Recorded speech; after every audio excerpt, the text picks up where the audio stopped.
Salut tout le monde, j'espère que vous allez bien.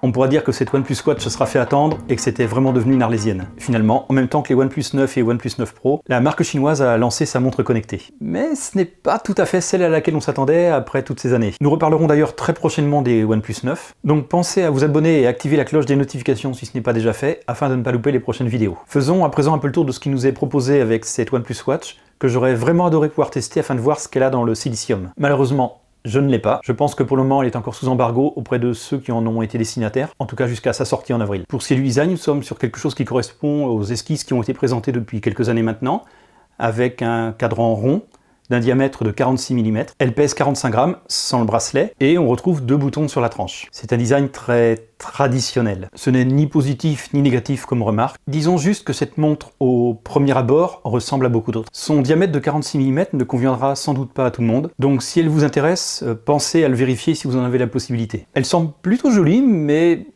rien de spécifique ne la fait se différencier des autres montres connectées. Et si je me base sur les premiers visuels, je crains qu'elle fasse un peu massif sur certains poignets. Une version en 44 mm aurait peut-être été plus pratique.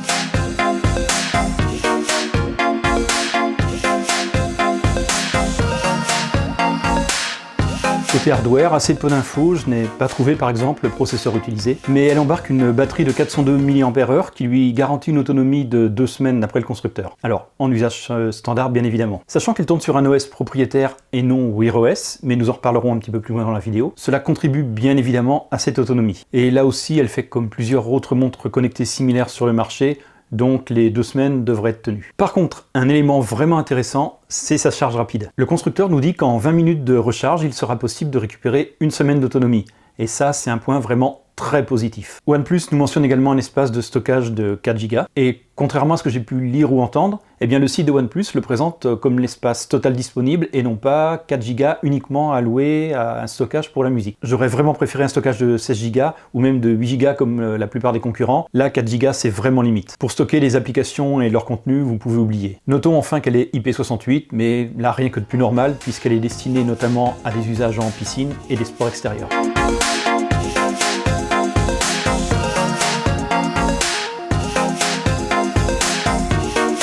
Nous venons en parler, cette OnePlus Watch qui depuis des années était attendue sous Wear OS, nous la retrouvons au final avec un OS propriétaire. Je vous avoue que pour moi c'est sans doute la plus grosse déception. Alors nous ne savons pas vraiment les raisons qui ont poussé OnePlus à changer de solution logicielle. Ils ont parlé je crois d'une impossibilité à obtenir ce qu'ils voulaient avec Wear OS. Bref, le but n'est pas ici de chercher à connaître les détails précis, et avouons que Google n'est pas vraiment très clair dans ses ambitions concernant Wear OS. Par contre, ce sont surtout les implications de l'absence de Wear OS qui me chagrinent. Cette montre va bien évidemment permettre tout un tas de choses que je qualifierais de standard, avec le GPS, calcul de l'oxygénation, du rythme cardiaque, un altimètre, le monitoring du stress. Elle propose de suivre environ 110 activités sportives différentes. Elle affiche une notification, on peut prendre les appels. Bref, on retrouve pas mal de ces fonctionnalités même sur des bracelets connectés, donc ça reste banal. Il faudra par contre vérifier à l'usage la pertinence ou non du résultat de ces capteurs. Le GPS par exemple nous donnera-t-il un parcours cohérent avec les bonnes distances, ou alors nous sortira-t-il quelque chose complètement dans les choux? C'est là-dessus aussi qu'on peut juger des qualités d'une montre connectée. OnePlus a également mis en avant la possibilité de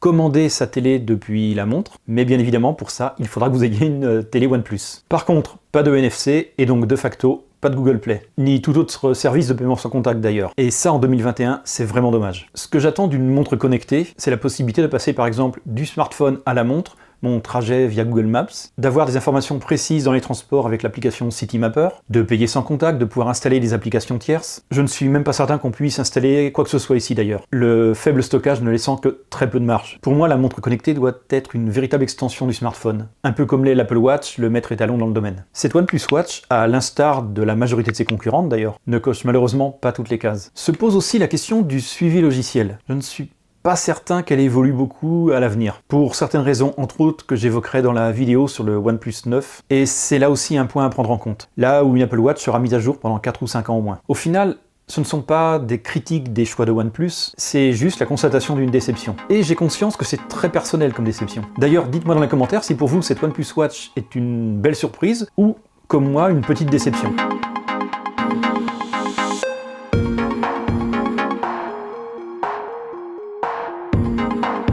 Le prix. Sans doute l'élément au final qui fera pencher la balance dans un sens ou dans l'autre. Le modèle classique sera disponible en précommande le 14 avril et disponible à la vente à compter du 25 avril pour un prix de 159 €. La série Cobalt, quant à elle, sera disponible courant mai avec un tarif qui sera annoncé dans ces moments-là.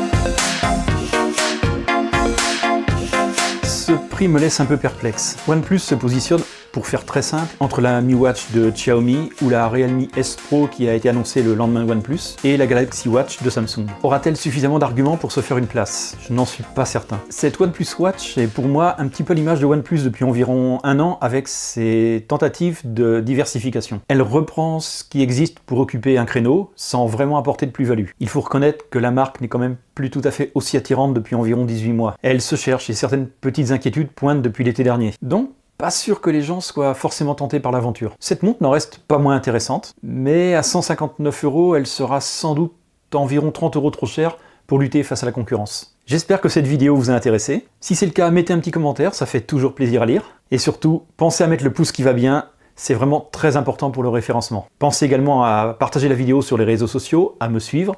Quant à moi, je vous dis à très bientôt dans une prochaine vidéo. Salut tout le monde!